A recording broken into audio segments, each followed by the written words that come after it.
Good morning, good afternoon, and good evening to you, depending on your time zone. I'm Azuka OJ. Please subscribe to our YouTube channel. Follow us on Facebook, Twitter, and Instagram for more updates. Anambra election suffers another setback as ad hoc workers resign.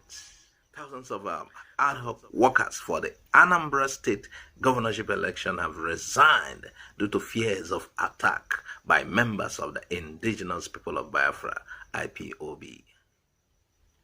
The Independent National Electoral Commission, INEC, had in May increased the polling units in Anambra State from 4,608 to 5,720, with about 10,000 ad hoc workers required for the governorship poll. However, and despite its declaration of preparedness, many of those who signed up for the role have resigned. A source said INEC is now short of thousands of ad hoc staff members due to IPOB's instructions. And those who initially signed up have now resigned en masse. Meanwhile, there have been a poor response by ad hoc workers who will conduct the poll because of the security situation in the southeast region, particularly with the activities of IPOB. You could say on non-government, ESN, I don't know. The group had issued a 12-day ultimatum to the Nigerian government for the unconditional release of their leader, Nnamdi Kanu, failure of which the November 6 governorship election in Anambra State may not hold. IPOB, in a statement signed by its Media and Publicity Secretary, Emma Powerful, on Sunday, gave the Nigerian government up till November 4 to release Kanu unconditionally, or it will commence a one-week lockdown in the region effective November 5. The group explained that the one-week sit-at-home order, which would end on November 10, was to press for the release of their leader, whom the government was prepared to keep in incarceration ad infinitum for nothing.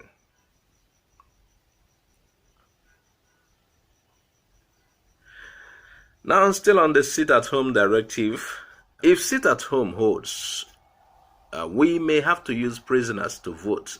This Nigerian Constitution gives prisoners right to vote. This is according to Arebesola, the Minister of Interior, Obweni Ralph Adesoji. He said, if the sit-at-home holds in Anambra in November 6, we may have to use prisoners to vote because Nigerian Constitution gives prisoners the right to vote.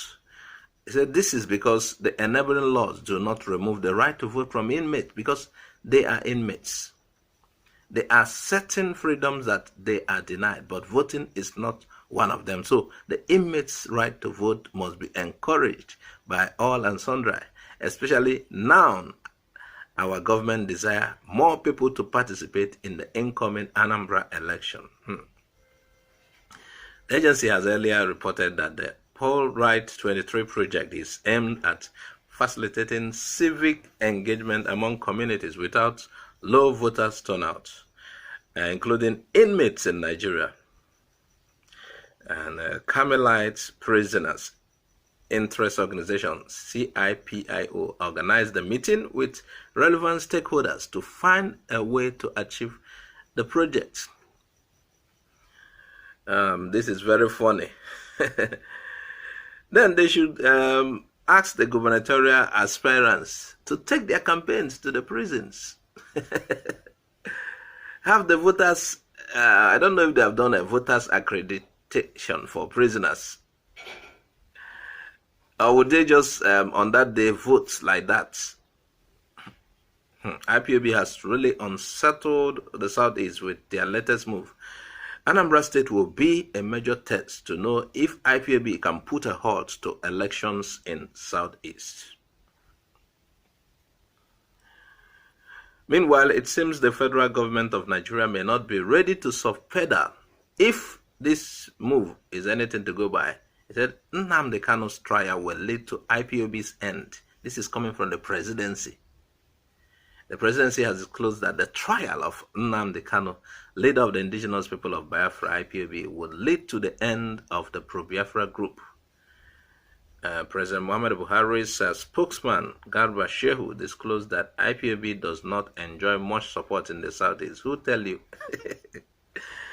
He pointed out that Kanu and IPOB do not enjoy the support of Southeast governors and lawmakers. That one is fact. Most of the lawmakers and governors do not support. But what of the common people? Anyway, Garba Shehu was responding to criticism against Buhari government by a London-based news magazine, The Economist.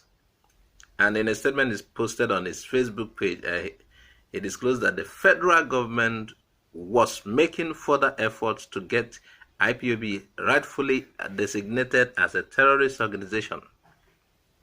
Let's read the statement in part.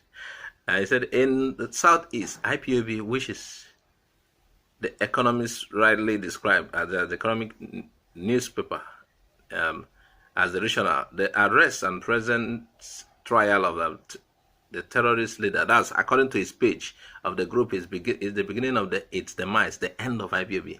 The president's administration is redoubling efforts to have IPOB rightfully designated as a terrorist group by our allies outside of Nigeria, an act which will collapse their ability to transact gains from crime and extortion in foreign currencies. It is important to remind the economists and the global, that's the newspaper that criticized Buhari, and the global media, that this group's aggression and widespread presence on the social media does not reflect their public support, for which they have none. All elected governors, all elected politicians, and all elected state assemblies in the Southeast, which IPOB claim to be part of their fantasy kingdom, reject them completely. And now let's look at that. The fact is, IPOB does not go with most Eastern leaders, especially the government. People in the government, they don't go with IPOB. That is quite true. The governors are not in support of IPOB, and legislators and lawmakers, if you will, they are not in support of IPOB. IPOB enjoys the support of the common people. And Nigeria's government, according to Garba Shehu, is planning to designate IPOB as a terrorist organization. They are doing all the works. I don't know if they are the ones that hired the recent professor in one of these American university who wrote certain damning things about IPOB. I don't know if they hired the man, but the man is trying to pick up himself again. He's in trouble. And he had been regretting.